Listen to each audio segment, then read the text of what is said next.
আমার কত বড় কলিজা চিন্তা করেন। আমি গরমের ভেতরে হাঁস খাওয়া ডিসিশন নিয়েছি। কি করব বলুন, বৃষ্টির জন্য অপেক্ষা করতে করতে তো বুড়ো হয়ে গেলাম, বৃষ্টির কোনো খবর নেই। এদিকে বেশি দিন ফ্রিজে থাকলে পরে খেতেও তো ভালো লাগবে না, এই কারণে ভেবেছি আজকেই রান্না করব। আসসালামু আলাইকুম, কেমন আছেন সবাই?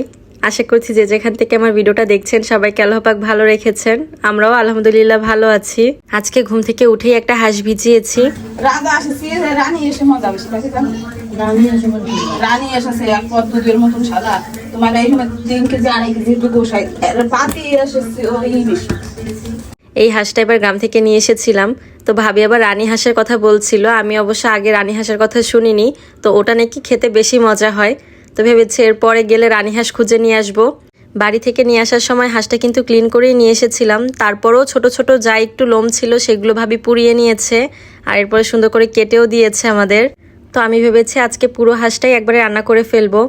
যে গরম পড়েছে, প্রতিদিন রান্নার কাছে আসতে ভালো লাগে না, তো ভাবলাম আজকে যদি একটু বেশি করে রান্না করে ফ্রিজে রেখে দেই, পরে একদিন বের করেও খেতে পারবো।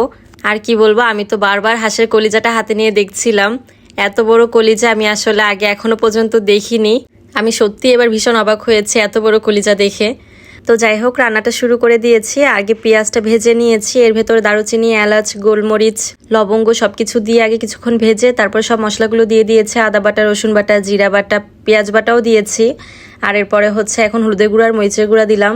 বড় হাঁস একটু বেশি করে ঝাল দিয়ে রান্না না করলে ভালো লাগবে না, এই কারণে মরিচের গুঁড়া একটু বেশি করে দিয়েছি।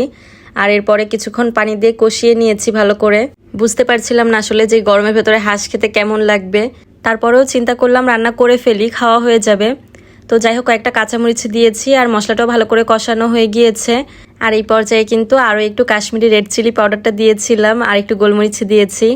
তো তারপর যেটা হলো, আমি তো রান্না করেই যাচ্ছি, আর এদিকে যে আমার ফোনের স্টোরেজ ফুল হয়ে গিয়েছে সেটা আমি একদমই খেয়াল করিনি।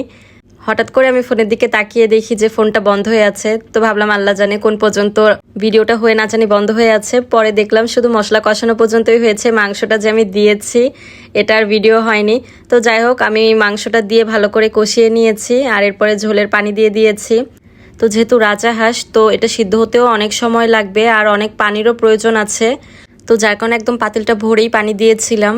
তারপরে এই যে পানিটা শুকানো পর্যন্ত রান্না করেছি, আর এখন কিন্তু তেলের উপরে চলে এসেছে। আর তেল দেখে বুঝতে পারছেন কতটা তেল উঠেছে। আসলে হাঁসটার গায়েও অনেক তেল ছিল, বেশি তেল দিয়ে কিন্তু রান্না করা হয়নি, প্রায় 1 স্তরের মতো তেল পড়ে গিয়েছিল। এত তেল খাওয়া যাবে না, যার কারণে আমি তেল কিছুটা উঠিয়ে রেখেছিলাম যাতে অন্য সময় কিছু রান্না করলে তাতে দিয়ে দেওয়া যায়। আর তারপরে তো দেখতেই পাচ্ছেন একটা বক্সে করে আগে থেকেই উঠিয়ে রাখছি, যাতে যেদিন রান্না করতে ইচ্ছা করবে না সেদিন বের করে খেতে পারি। তো যাই হোক, হাঁসের মাংস রান্না করা হয়ে গিয়েছে, আর একটা পাতলা ঝোল রান্না করব।